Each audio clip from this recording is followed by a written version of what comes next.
j'ai été élevé en grande partie par une grand-mère qui était enseignante. Et il se trouve que j'ai épousé une enseignante, donc je sais ce que je dois à cette profession et ce que notre République lui doit.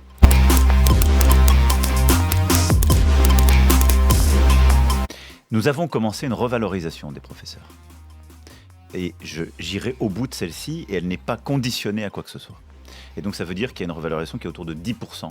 Ce qui fait que je peux vous dire que dès les premiers mois du quinquennat, on ira au bout de cette revalorisation qui permettra d'abord qu'il n'y ait aucun salaire, même en début de carrière, qui soit en dessous des 2 000 € et qui permettra de continuer à améliorer pour tous les enseignants. Donc d'ici le 1er juillet, augmentation de 10% des enseignants. Non, parce que ça passera dans un... Il y a deux choses. Il y aura pour les enseignants comme pour tous les autres à l'été, dans le cadre de la négociation fonction publique, une revalorisation du point d'indice.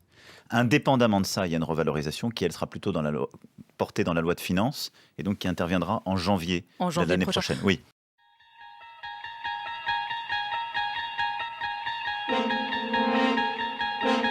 La question du salaire.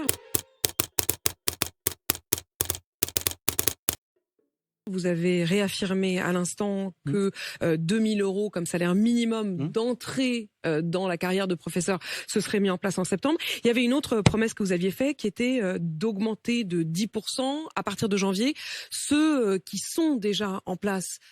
Non. Parce qu'il l'espérait. Je recite à nouveau Sophie Vénétité qui était ce matin sur RMC qui disait « Moi, je m'attendais à avoir 10% d'augmentation sur ma fiche de paye en janvier, ça ne sera pas le cas. » Non, nous n'avons jamais dit ça et Sophie Vénétité sait parfaitement ce qu'il en est. Les augmentations auront lieu à partir de septembre.